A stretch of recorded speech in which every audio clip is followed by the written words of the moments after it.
Right, if you could put your phones on silent or vibrate.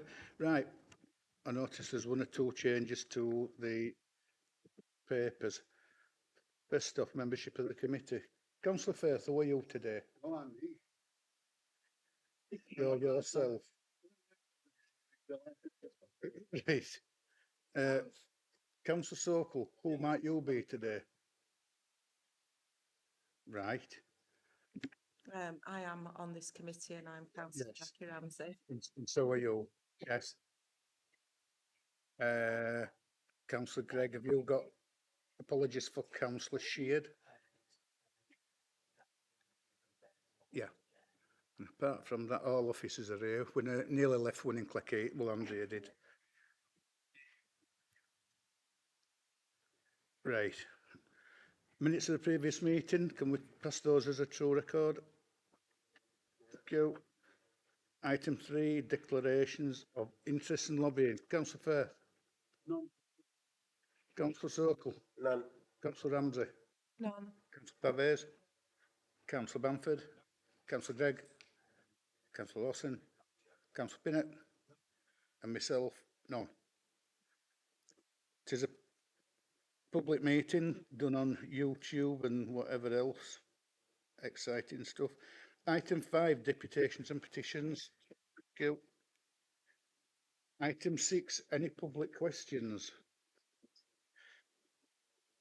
Right, site visits were taken this morning in Parkview, Cleckheaton. Then we moved on to Cross Park Street in Bathley. Now we're on to the planning applications. First one, item 9. This is Rose and Crown in Thurston Land, and it's page 13. Nina, is this yours? Yeah.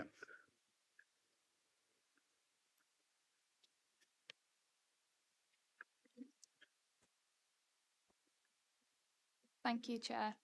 Good afternoon, members. My name is Nina Sayers, the case officer for this application. The proposal is a retrospective application for the erection of outdoor seating booths to the front of the Rose and Crown in Thurston Land. The application is brought to committee due to significant number of representation. 35 representations were received from 33 individuals, 13 in objection and 22 in support, as well as a petition supporting the proposal with 367 signatures.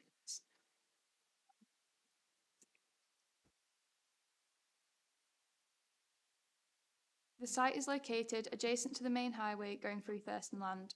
It is predominantly surrounded by residential dwellings and there is a working farm directly to the east. The site is within Thurston Land Conservation Area and there are a number of listed buildings in close proximity to the site.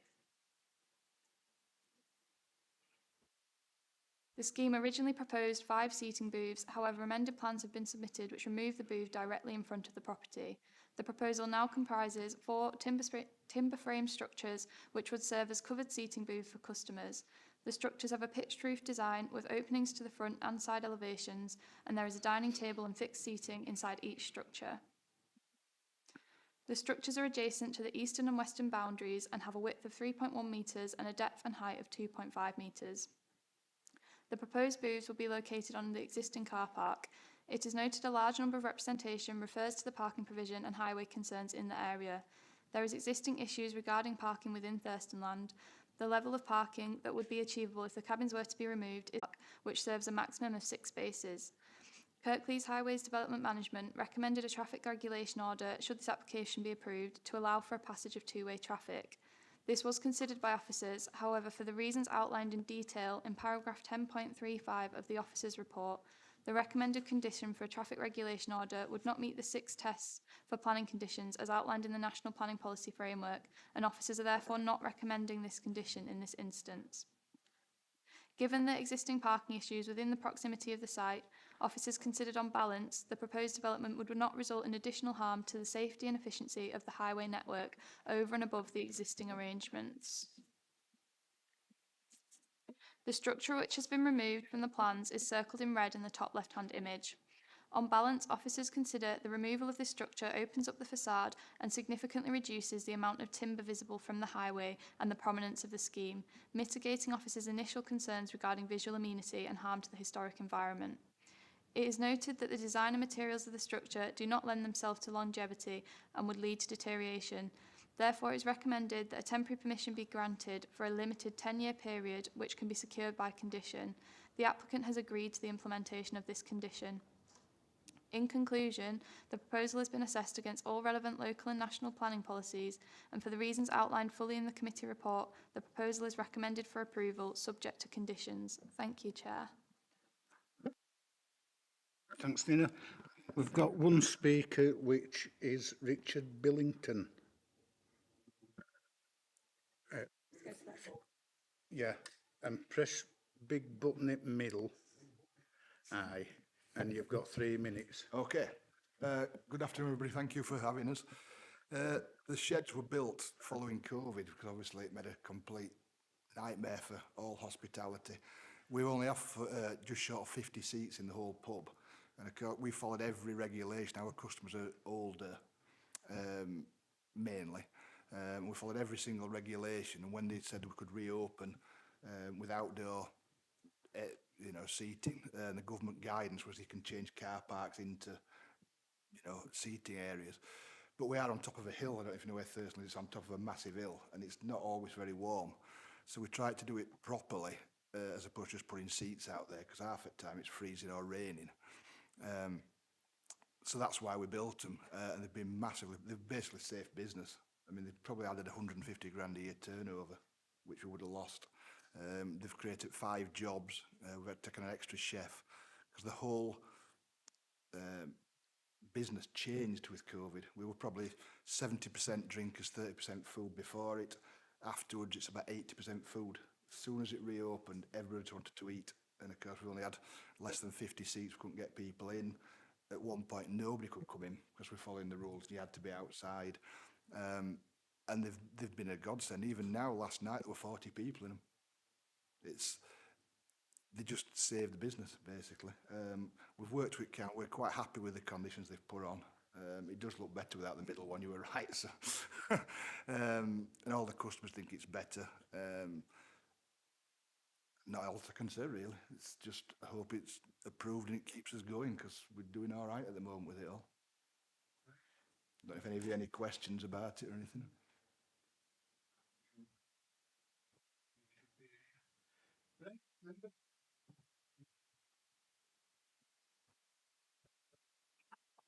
Thank you, Chair. I like it. I do wish them well. They've explained what I've gone through COVID. Without those sheds, huts, cabins, whatever you like to call them, possibly that business will have gone by the wayside. The applicant has explained it's still busy, and I think we should have had a trip out there one evening, a committee trip, to have a look at an experience itself. That's a joking apart. I think it's an innovative use of the space, and I do like it. And I without further ado, I would move it and move the recommendation.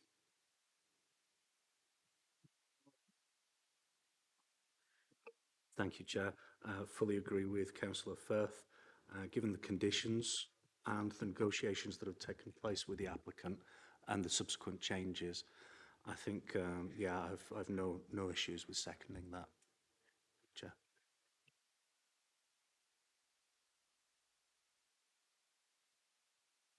Thank you, Chair. Yes, normally we don't like retrospective applications, but there are what might be described as extenuating circumstances, I suppose, in this case. Can I just inquire whether the circled structure has actually been removed, or is it in the process of being removed? Because that was mentioned in your report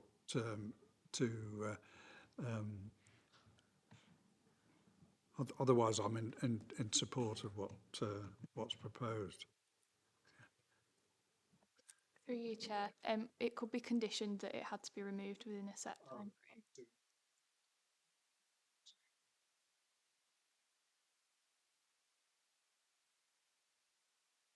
Because, sorry, I was going to say I do agree with the officers. It does give a better better view of the building itself. And I know that reduces the capacity for, but because it's in a conservation area, you have to just think about these things, yes.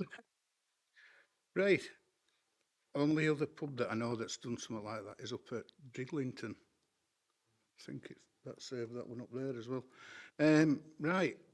In that case, we'll go to a vote, seeing as it's been moved by Councillor Firth, seconded by Councillor Lawson.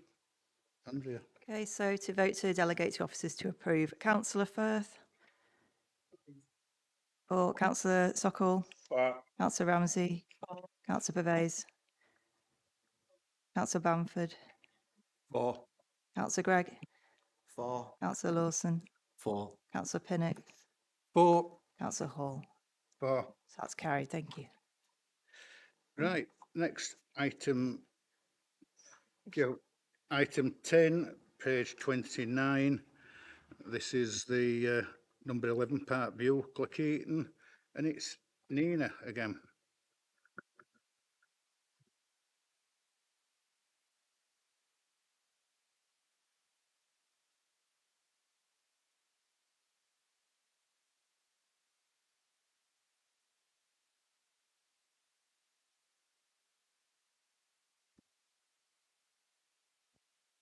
Thank you, Chair. Good afternoon, members. I'm also the case officer for this application. The application is for the erection of a detached dwelling on the land opposite 11 Park View in Cleckheaton. The application is brought to committee due to significant number of representation. 22 representations were received, 14 in support and 8 in objection. The application is unallocated within the Kirklees local plan. As members will have seen during the site visit, it is a vacant plot of land covered in hard standing, which is surrounded by residential properties. The scheme proposes a 2-storey detached dwelling which would front the highway with amenity space to the rear and tandem parking for 2 vehicles to the side. The property would serve 2 bedrooms with associated living accommodation. Officers consider that the size of the plot in relation to the proposed dwelling is not large enough to be able to support a new dwelling on this site. The new dwelling would result in a cramped form of development that would fail to sympathetically integrate with existing development in the locality. It must be noted that there have been 3 previous refusals for new dwellings on this site for similar reasons. The most recent application, which was a similar size to this proposal, was refused and dismissed at appeal, with the inspector outlining that the constraints arising from the size and shape of the plot are insufficient to suitably accommodate a dwelling of this size. Officers do not have any concerns regarding the proposed parking provision or access, and the highways matters have been fully addressed in the officer's report. The application is for a 2-storey property with a gable end feature to the front, constructed from new coarse stone under grey slate roofing. Given the variety in the surrounding area, the design is considered to be in keeping with the character of the street scene. The proposal has obscurely glazed openings to the front elevation of the property. Officers consider that the use of obscure glazing on the front elevation would fail to positively address the street, appearing incongruous in design and detrimental to visual amenity.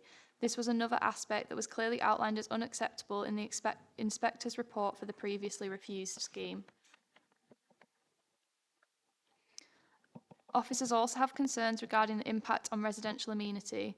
The proximity of the proposed dwelling to properties 13 and 15 Park View is considered to have an oppressive and overshadowing impact on the neighbouring occupants and the limited amenity space which they have to the rear of their properties. The proposal would not meet the separation distances outlined within the House Builders Design Guide SBD. As outlined in detail in the officer's report, no significant harm is considered to be caused to the residential amenity of any other neighbouring occupants. To reiterate, there has already been 3 refusals on the site for similar schemes, the most recent of which was lost at appeal. The proposal has been assessed against all relevant local and national planning policies. For the reasons outlined fully in the committee report, the proposal is recommended for refusal. Thank you, Chair.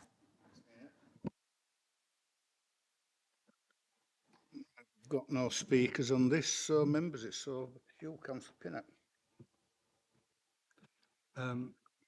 Thank you, Chair. I would like to move the officer's recommendation because it does seem to me that we have a site here that is completely unsuitable for what is being proposed.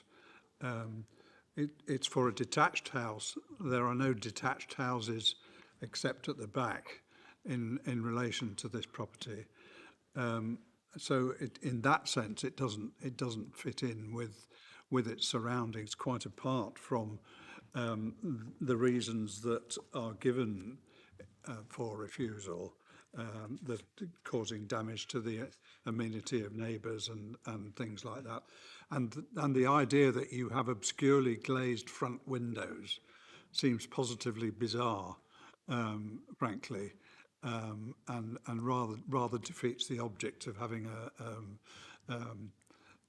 a house with sort of normal rooms. It's just odd. So, and as well as the fact that it's had 3 previous refusals for more or less exactly the same thing, and you know, don't people get the message? Sorry,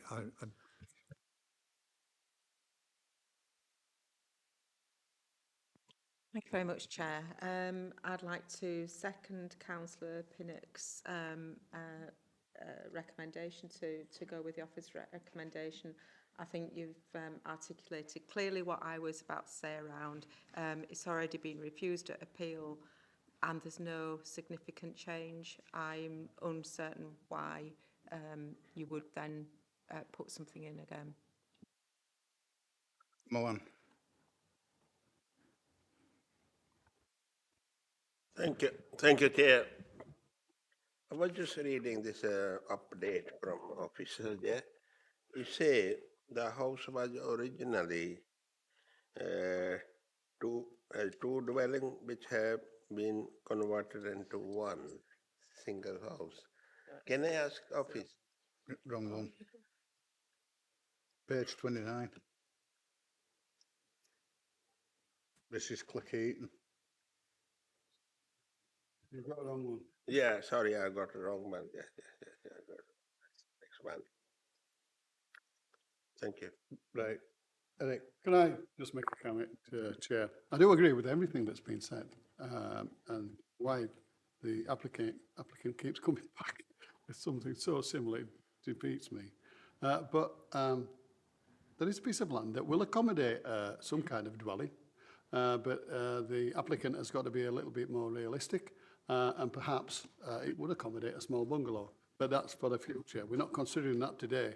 But I agree with everything that's been said, but just put the message could go back to the applicant.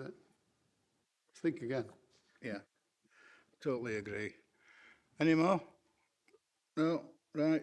It has been moved by Councillor Pinnock, seconded by Councillor Ramsey. So we'll have a vote. Andrea? So votes to refuse the application. Councillor Firth? For.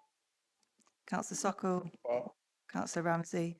Paul. Councillor Pervez? Paul. Councillor Bamford? For. Councillor Gregg? For. Councillor Lawson? For. Councillor Pinnock? for. Councillor Hall? For. So application's refused. Right, next application. Item 11, page 43. Jenny?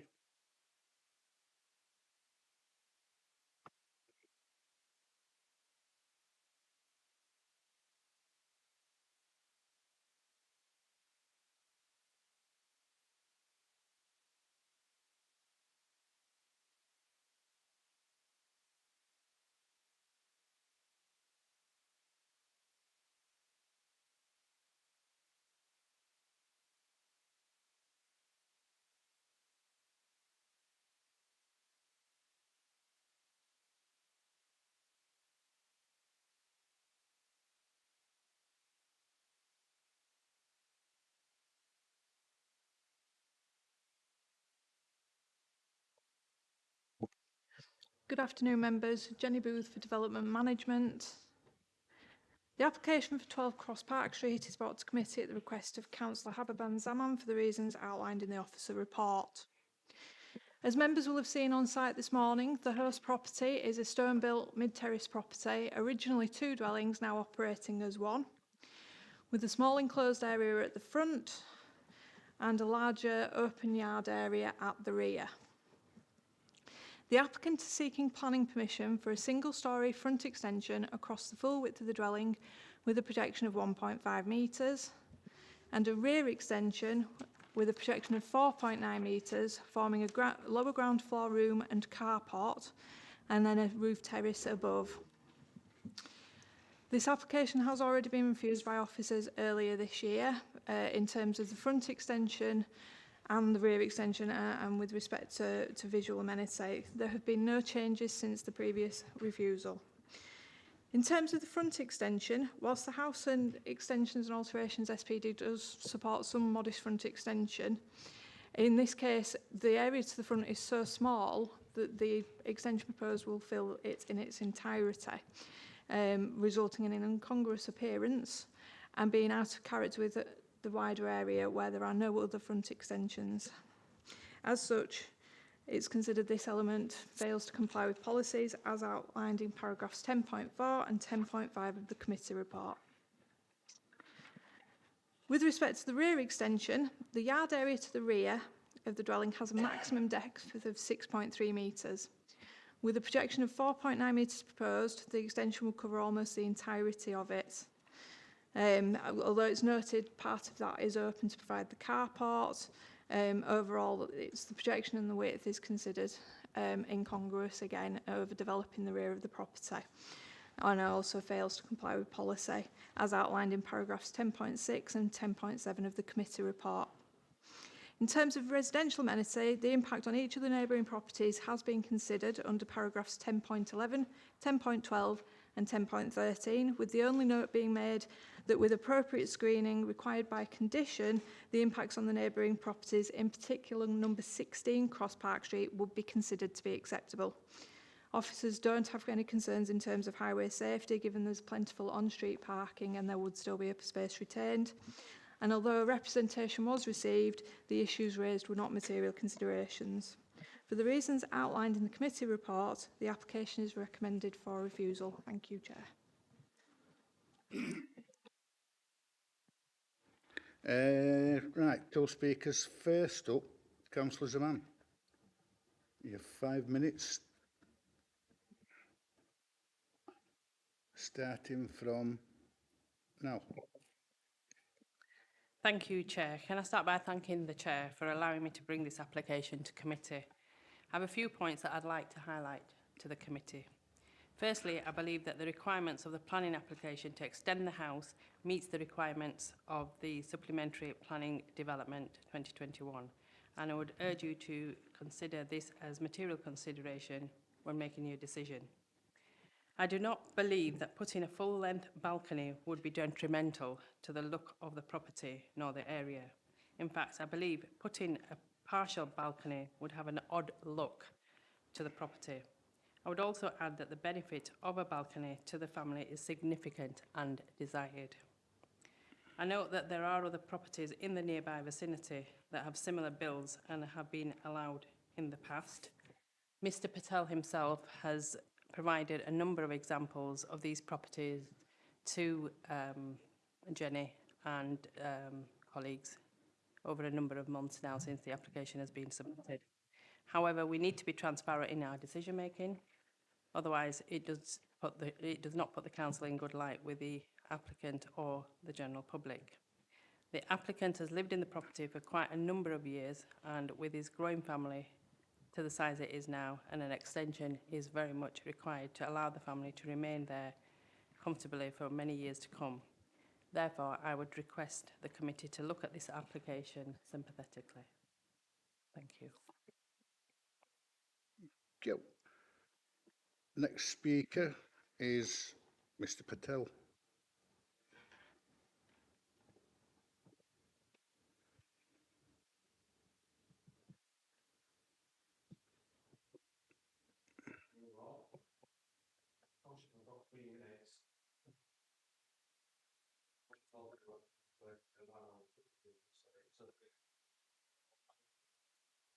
No, you've 3 minutes.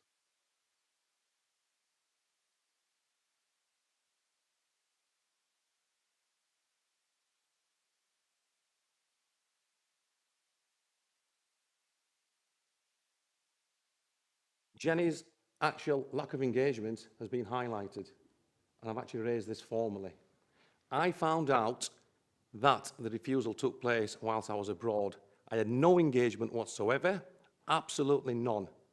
And without casting aspersions or a slide on the character of the officer, I'm also led to believe that there's a similar application that's being refused without any engagement. So I'll leave that on the table for you. Secondly, as you'll have noted, half a balcony is ridiculous. If you were to do simple calculations, half a balcony equates one balcony per house. So if that's good enough, why isn't it one per house, i.e. the full width of the house? 2 dwellings combined as one.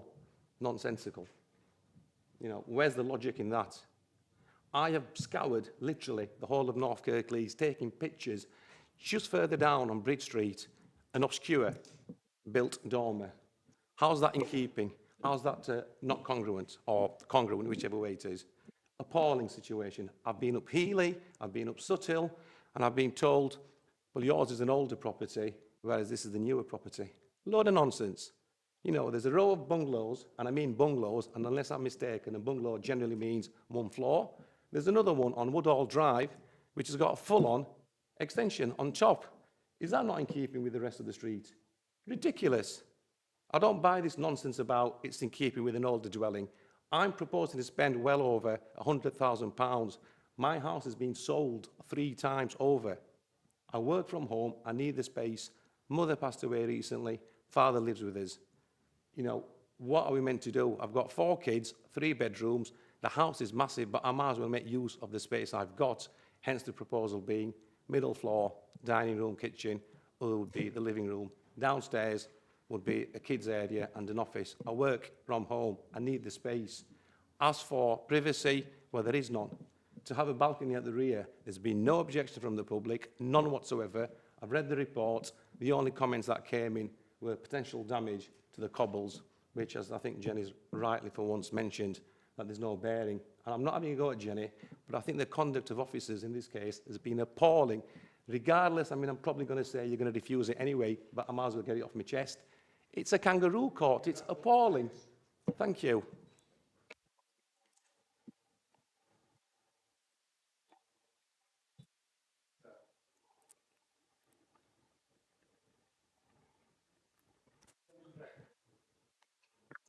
Thank you, Chair.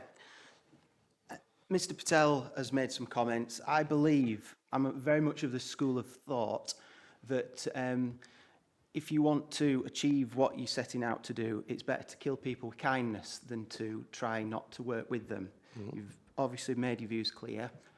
I have found officers to be very, very methodical in everything they've put before this committee since I've been sat on it for a number of years, 3 years. So I don't agree with what's been said. However, officers do work with people even if things get refused. And I understand it has been refused and it has come back again with no changes. So with that in mind, you've got to realise that if you ask the same question and you're likely to get the same answer if you haven't had the answer you want in the first time, unless there's changes to it. So it's not that we're trying to be this is a non-partisan committee. There's no kangaroo court. We're very much deciding on things that come before us. And what's been presented in the report is obviously, it's obviously contravening planning. So I appreciate, I'm very sorry for the, the loss of your family member, and I appreciate you need extra space, but I think your comments have been quite disrespectful. And it actually probably has put the back up of a lot of committee members today by what you've said, but I understand why you've said it. Thank you, Chair. Do I have a right to reply? No. I'm asking the question. No, Okay. no. Councillor Pinnock. Thank you, Chair. This application is a repeat of one that has been previously refused, I presume by officers on that occasion, which has gone to appeal. And it's exactly the same. Now, this one's come to committee. I mean, I will say that provided committee can find valid planning reasons for disagreeing with officers, and it has happened on quite a few occasions, then we are entitled to allow it. So there could be a different decision from the one that is with the planning inspectorate at the moment. However, whilst I can see arguments for the rear extension, and I might be persuaded that the rear extension could be seen to comply, although we perhaps need more discussion on that. What I will not agree with is the front extension, because that is completely out of keeping with the rest of the street, and doesn't fit in at all. I know that there are occasions when people have done things to houses, possibly without permission, or possibly before you needed to have a planning application. That sort of thing has happened. But because this is a planning application and we've got to decide on it, I personally will not accept the front extension at all.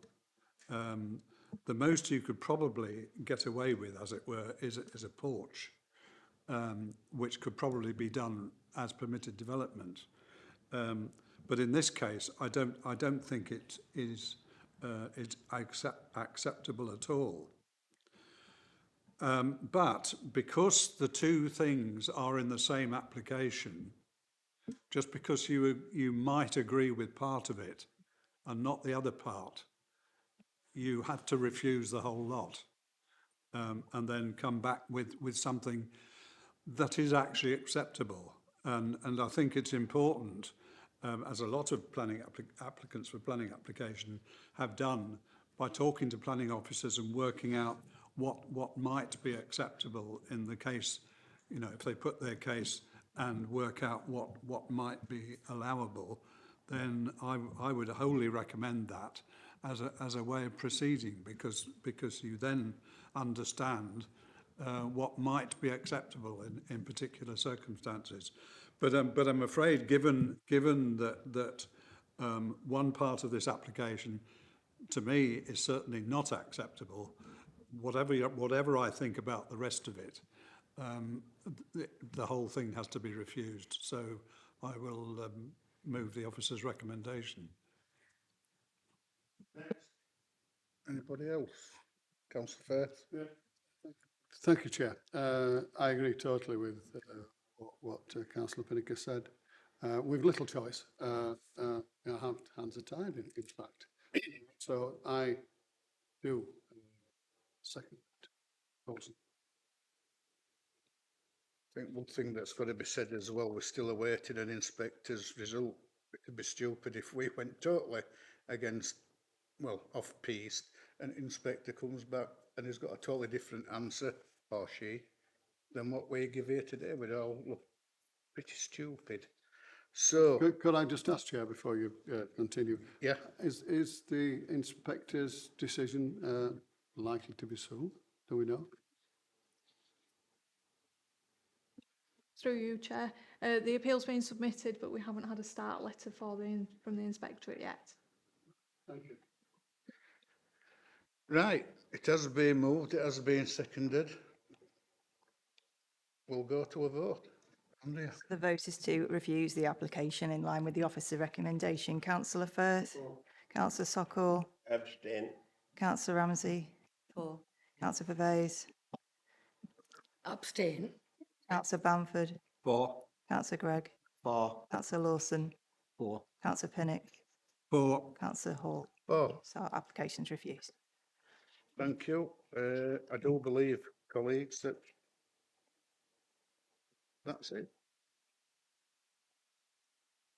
Thank you for your attendance. I've no doubt I'll see you all again in September, and we can do it all again.